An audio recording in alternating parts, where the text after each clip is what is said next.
নেশাময় আসক্তি লেখিকা বন্যা শিকদার পর্ব 40। পুরো এক সপ্তাহ কেটে গেছে আদিলের অপারেশন হয়েছে।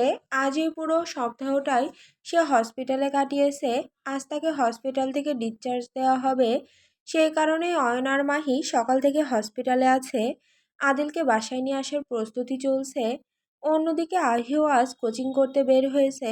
তার সঙ্গে মুনও ছিল, কিন্তু কোচিং শেষ হওয়ার পর রাকিব এসে মুনকে নিয়ে একটু ঘুরতে গেছে। তাই আহিকে একাই ফিরতে হচ্ছে। আহি ধীরে ধীরে রাস্তা দিয়ে হাঁটছে। তার হাঁটার ভঙ্গিটা গুটি গুটি, যেন ছোট্ট কোনো পাখি পথ ধরে হেঁটে যাচ্ছে। আজ তার মনটা ভীষণ ভালো। অনেকদিন পর তাদের বাসায় আবার একটু আনন্দ ফিরবে। তার ভাই আজ বাসায় ফিরে আসবে, এই ভাবনাটাই তাকে অদ্ভুত রকমের খুশি করে তুলেছে। হাঁটতে হাঁটতে সে কখনো আকাশের দিকে তাকাচ্ছে, কখনো নিজের মনে হালকা হাসছে। মনে মনে ভাবছে আজ বাসায় গেলে ভাইয়াকে দেখতে পাবে। এতদিন হসপিটাল থেকে কত কষ্ট করেছে সে। এইসব ভাবনায় ডুবে থেকে সে রাস্তা দিয়ে এগিয়ে যাচ্ছিল। হঠাৎই এক জায়গায় এসে তার পা যেন থেমে গেল। মনে হলো কেউ যেন তাকে জায়গাটাতে আটকে দিয়েছে। তার দৃষ্টি স্থির হয়ে গেল সামনে থাকা একটি দৃশ্যে। রাস্তার পাশে একটি রেস্টুরেন্ট, আর সেই রেস্টুরেন্টের সামনে দাঁড়িয়ে আছে অয়ন। আহির বুকটা মুহূর্তে ধক করে উঠল। সে স্পষ্ট দেখতে পেল অয়ন একটি মেয়ের হাত শক্ত করে ধরে রেস্টুরেন্টের ভেতরে ঢুকছে। দৃশ্যটা এতটাই হঠাৎ ছিল যে আহি কয়েক সেকেন্ড বুঝতেই পারল না সে ঠিক কী দেখলো। তার মনে হলো হয়তো সে ভুল দেখছে, কিন্তু না, চোখের সামনে যা দেখছে সেটা একেবারেই সত্যি। মুহূর্তেই তার বুক কেঁপে উঠল, হৃৎপিণ্ডটা বিদ্যুতের গতিতে লাফাতে লাগলো। এই সময় তো অয়নের হসপিটালে থাকার কথা ছিল। সে তো আদিলের সঙ্গেই থাকবে, এটাই স্বাভাবিক। কিন্তু সে এখন এখানে আর একটা মেয়ের সঙ্গে। এই চিন্তাটা মাথায় আসতে আহির বুকের ভেতরটা কেমন করে উঠল, যেন কেউ তার বুকের মাঝখানে তীব্রভাবে কিছু একটা চেপে ধরেছে। তার হাত পা ঠান্ডা হয়ে গেল, গলা শুকিয়ে কাঠ হয়ে গেছে। সে পরপর কয়েকটা শুকনো ঢোক গিলে ফেলল। পা দুটো যেন তাকে সাপোর্ট দিতে চাইছে না। কিছুক্ষণ সে স্থির হয়ে দাঁড়িয়ে রইল। মাথার ভেতর তখন হাজারো প্রশ্ন ঘুরছে। অয়ন এখানে কেন? ওই মেয়েটাকে? অয়ন তাকে লুকিয়ে অন্য কারোর সঙ্গে দেখা করছে কেন? এই প্রশ্নগুলো তাকে ভেতর থেকে কুরে কুরে খাচ্ছে। শেষমেশ নিজেকে সামলে নিয়ে আহি ধীরে ধীরে রেস্টুরেন্টের ভেতরে ঢুকে পড়ল। তার হাঁটা এখন আর স্বাভাবিক নেই, প্রতিটি পদক্ষেপ যেন ভারী হয়ে গেছে। চারপাশে অনেক মানুষ বসে আছে, কেউ খাচ্ছে, কেউ গল্প করছে, কিন্তু আহির চোখ শুধু একজনকেই খুঁজছে, সে অয়ন। ধীরে ধীরে সে ভেতরের দিকে এগিয়ে গেল। আর কিছু দূর যেতেই তার চোখ থেমে গেল। অয়ন বসে আছে, আর তার পাশেই সেই মেয়েটি। এইবার আহি মেয়েটিকে খুব ভালো করে চিনতে পারলো। সে আর কেউ নয়, মন্ত্রীর মেয়ে সাদিকা। সাদিকা খুব স্বাভাবিক ভঙ্গিতে অয়নের বাহু আঁকড়ে ধরে বসে আছে। তার চোখে এক ধরনের মায়া আর আত্মবিশ্বাস, যেন অয়নের পাশে দাঁড়ানোর অধিকার তারই আছে। এই দৃশ্যটা দেখে আহির বুকের ভেতরটা হঠাৎ শূন্য হয়ে গেল। মনে হলো কেউ তার কলিজা ছিঁড়ে নিয়েছে। সে ধীরে ধীরে এক পা পিছিয়ে গেল। শ্বাস নিতে কষ্ট হচ্ছে তার। হৃৎপিণ্ড এত জোরে ধকধক করছে যে মনে হচ্ছে এখনই হয়তো বের হয়ে আসবে। সে আর দাঁড়িয়ে থাকতে পারল না। হঠাৎ ঘুরে দাঁড়িয়ে দ্রুত পায়ে রেস্টুরেন্ট থেকে বেরিয়ে গেল। বাইরে বের হওয়ার আগেই তার চোখের কোণে অশ্রু জমে উঠেছে। আর কয়েক সেকেন্ড পর সেই অশ্রু গড়িয়ে পড়ল গাল বেয়ে। সে থামানোর চেষ্টা করলো না, কারণ এই মুহূর্তে তার ভেতরটা পুরো ভেঙে পড়েছে। সে আর এক মুহূর্ত সেখানে দাঁড়িয়ে থাকলো না। কারো দিকে না তাকিয়ে, কিছু না ভেবে দ্রুত পায়ে রেস্টুরেন্ট থেকে বেরিয়ে এলো। তার মনে হচ্ছিল যদি আর এক সেকেন্ডও সেখানে থাকে, তাহলে হয়তো নিজেকে আর সামলাতে পারবে না। দৌড়াতে দৌড়াতে সে বাসার দিকে সোজা রওনা দিল। রাস্তার চারপাশে মানুষজন চলাফেরা করছে, গাড়ির হর্ন বাজছে, দোকানগুলোতে আলো জ্বলছে, কিন্তু এই মুহূর্তে আহির কাছে সবকিছুই যেন অস্পষ্ট। তার চোখ ঝাপসা হয়ে আছে। মনে হচ্ছে পুরো পৃথিবীটাই যেন তার সামনে ঘুরছে। তার বুকের ভেতরটা কেমন করে উঠছে। শ্বাস নিতে কষ্ট হচ্ছে। বারবার সেই দৃশ্যটা তার চোখের সামনে ভেসে উঠছে। চিন্তাটা যতবার মাথায় আসছে, ততবার তার বুকটা মোচড় দিয়ে উঠছে। সে চেষ্টা করছে নিজেকে সামলাতে, কিন্তু পারছে না। মনে হচ্ছে কেউ যেন ভেতর থেকে তার হৃদয়টাকে টেনে ছিঁড়ে ফেলছে। দৌড়াতে দৌড়াতে প্রায় 10 মিনিটের মধ্যেই সে বাসার সামনে এসে পৌঁছে গেল। এক মুহূর্ত দেরি না করে দ্রুত ভেতরে ঢুকে পড়ল। ড্রয়িং রুমে তখন বাড়ির কয়েকজন সদস্য বসে গল্প করছিল।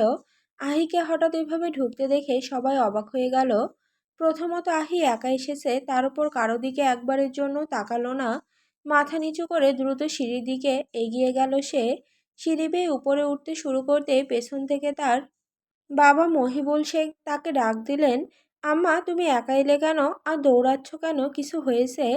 কণ্ঠে ছিল মমতা আর বিস্ময়, কিন্তু আহি একবারের জন্য পেছনে তাকালো না। সে যেন কিছুই শুনতে পাচ্ছে না। দ্রুত পায়ে সিঁড়ি বেয়ে উপরে উঠে গেল। তারপর নিজের রুমে ঢুকে দরজাটা জোরে বন্ধ করে দিল। রুমের ভেতরে ঢুকেই যেন তার সমস্ত শক্তি শেষ হয়ে গেল। কাঁধ থেকে ব্যাগটা খুলে ছুঁড়ে ফেলে দিল মেঝেতে। গলায় জড়ানো ওড়নাটাও খুলে একইভাবে ফেলে দিল। তারপর দেওয়ালের পাশে হেলে বসে পড়ল। আর তখনই যেন তার ভেতরে সব বাঁধ ভেঙে গেল।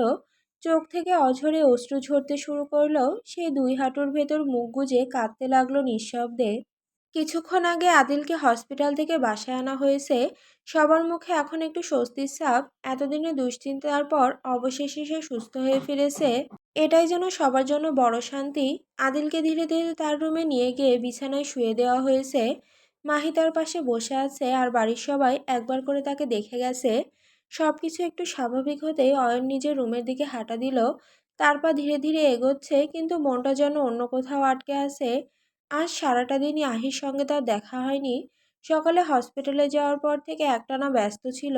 অপারেশনের পর কাগজপত্র, ডক্টরদের সঙ্গে কথা, সব মিলিয়ে একবারও ফোন দেওয়ার সুযোগ হয়নি। এখন বাসায় ফিরে হঠাৎ তার মনে হলো আজ সারাদিন আহির কোনো খোঁজই তো নেয়নি সে। তার উপর বাসায় এসে এখনো একবারের জন্য আহিকে চোখে পড়েনি। এটা ভেবেই তার বুকের ভেতর অজানা এক অস্বস্তি কাজ করতে লাগলো। আদিল তো তার নিজের ভাই, সে বাসায় ফিরে এসেছে। এমন খবর শুনলে আহি তো দৌড়ে গিয়ে তাকে দেখার কথা, কিন্তু সে তো একবারও সামনে এলো না। এই ভাবনাটা অয়নকে আরো অস্থির করে তুলল। কিছুটা দ্রুত পায়ে সে নিজের রুমের দরজার সামনে এসে দাঁড়ালো। দরজা খুলে ভেতরে ঢুকতেই হঠাৎ তার বুকের ভেতরটা কেমন ফাঁকা হয়ে গেল। রুমটা অদ্ভুতভাবে নিঃশব্দ। অয়ন চোখ ঘুরিয়ে চারপাশে তাকালো। আহি কোথাও নেই। বিছানায়, সোফায়, এমনকি বেলকনিতেও নেই। অয়ন কিছুটা অবাক হয়ে গেল। আহি রুমে না থাকাটা তার কাছে অস্বাভাবিক মনে হলো। সে ধীরে ধীরে বেলকনির দিকে এগিয়ে গিয়ে তাকালো, কিন্তু সেখানে কেউ নেই। এবার তার ভেতরের অস্থিরতা আরো বাড়তে লাগলো। হঠাৎ তার মনে হলো ওয়াশরুমটা দেখা হয়নি। সে দ্রুত পায়ে ওয়াশরুমের দরজার দিকে এগিয়ে গেল। দরজাটা একটু খোলা ছিল। অয়ন ভেতরে উকি দিতেই তার পা যেন হঠাৎ থেমে গেল। মেঝেতে লুটিয়ে পড়ে আছে আহি, সম্পূর্ণ নিথর। তার চুলগুলো এলোমেলো হয়ে মুখের ওপর ছড়িয়ে আছে। মুখটা অস্বাভাবিকভাবে ফুলে উঠেছে। আর ওয়াশরুমের ঝর্ণা তখনও খোলা। পানি ঝরে পড়ছে অবিরাম। পানির নিচে পড়ে থাকতে থাকতে আহির পুরো শরীর ভিজে গেছে। মুহূর্তে অয়নের বুক মোচড় দিয়ে উঠল। পাখি চিৎকার করে উঠে সে দ্রুত ভেতরে ঢুকে পড়ল। প্রথমে হাত বাড়িয়ে ঝর্ণাটা বন্ধ করে দিল। তারপর তাড়াতাড়ি নিচু হয়ে আহিকে তুলে বুকে নিল। আহির শরীর স্পর্শ করতেই অয়ন কেঁপে উঠল। তার শরীর একদম বরফের মতো ঠান্ডা। অয়ন দুই হাতে আহির গাল ধরে তাকে হালকা ঝাঁকাতে লাগলো। পাখি, এই পাখি, এখানে পড়ে আছিস কেন? কথা বল, শুনতে পাচ্ছিস আমার কথা? তার কণ্ঠে স্পষ্ট আতঙ্ক, কিন্তু আহি কোনো সাড়া দিল না। সে সম্পূর্ণ অজ্ঞান হয়ে অয়নের বুকে ঢলে পড়ল। অয়ন মুহূর্তের জন্য দেরি করলো না। তাড়াতাড়ি করে আহিকে কোলে তুলে নিয়ে রুমে এলো। তার ভেজা কাপড়গুলো বদলে দিল যতটা সম্ভব সাবধানে। তারপর বিছানায় শুয়ে দিল। ঝর্ণা বন্ধ করতে গিয়ে অয়নের নিজের শার্টও পুরো ভিজে গিয়েছিল। সে তাড়াতাড়ি নিজের কাপড়ও বদলে আবার ফিরে এলো আহির পাশে। বিছানার পাশে বসে অয়ন স্থির দৃষ্টিতে আহির দিকে তাকিয়ে রইল। আহির নিথর শরীরটা দেখে তার বুক বারবার কেঁপে উঠছে। মনে হচ্ছে বুকের ভেতর কেউ শক্ত করে কিছু একটা চেপে ধরেছে।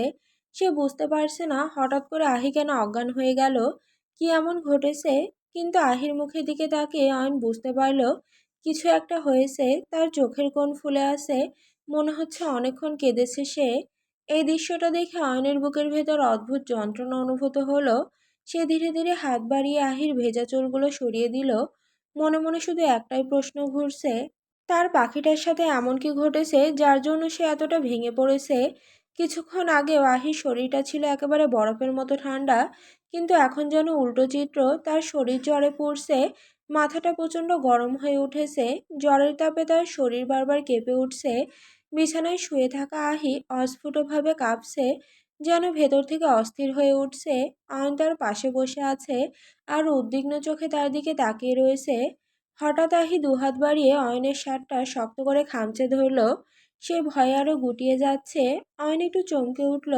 সে নিচু হয়ে আহির মুখের দিকে তাকালো।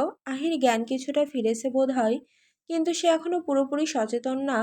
তার চোখের পাতা কাঁপছে কিন্তু চোখ খুলতে পারছে না, ঠোঁট দুটো কাঁপছে হালকা করে। ঘুমের ঘোরে অস্পষ্ট কণ্ঠে সে শুধু একটাই নাম উচ্চারণ করছে, অয়ন ভাই, অয়ন ভাই। এই শব্দগুলো শুনে অয়নের বুকটা হঠাৎ করে মোচড় দিয়ে উঠল। সে ধীরে ধীরে হাত বাড়িয়ে আহির গাল দুটো আলতো করে স্পর্শ করলো। অয়ন খুব আস্তে প্রায় ফিসফিস করে বলল, বউ, এই বউ, অনেক কষ্ট হচ্ছে তোর তাই না? তোর ডক্টর বর থাকতে তোর এত জ্বর এলো কিভাবে বলতো?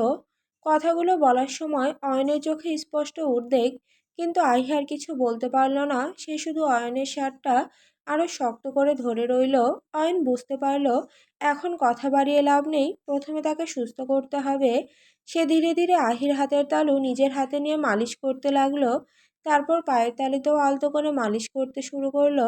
তার হাতের স্পর্শের ছোট ছোট কাজগুলো দিয়ে সে আহির কষ্টটা কমিয়ে দিতে চায়, কিন্তু তবুও যেন তার মন শান্ত হচ্ছে না। আহির কপালে হাত দিয়ে আবার তাপটা মাপলো, জ্বরটা বেশ বেশি। অয়ন একটু ভ্রুকুচকে গেল, তারপর দ্রুত উঠে গিয়ে ডয়ারটা খুললো। ভেতর থেকে ঔষধের স্ট্রিপ বের করলো, একটা প্যারাসিটামল বের করে নিয়ে আবার আহির পাশে বসে পড়লো। আহি তখনও আধো ঘুমের মধ্যে। অয়ন খুব সাবধানে তাকে একটু তুলে ধরে ওষুধটা খাইয়ে দিল, তারপর আবার ধীরে ধীরে তাকে বিছানায় শুয়ে দিল। আহি তখন অয়নের শার্টটা শক্ত করে ধরে রেখেছে। অয়ন সেটা সারানোর চেষ্টা করল না, বরং একটু ঝুঁকে এসে তার কপালে আলতো করে হাত বুলিয়ে দিল। তার চোখে তখন একটাই চিন্তা, তার পাখিটার এমন কি হয়েছিল যার জন্য সে এতটা ভেঙে পড়েছে।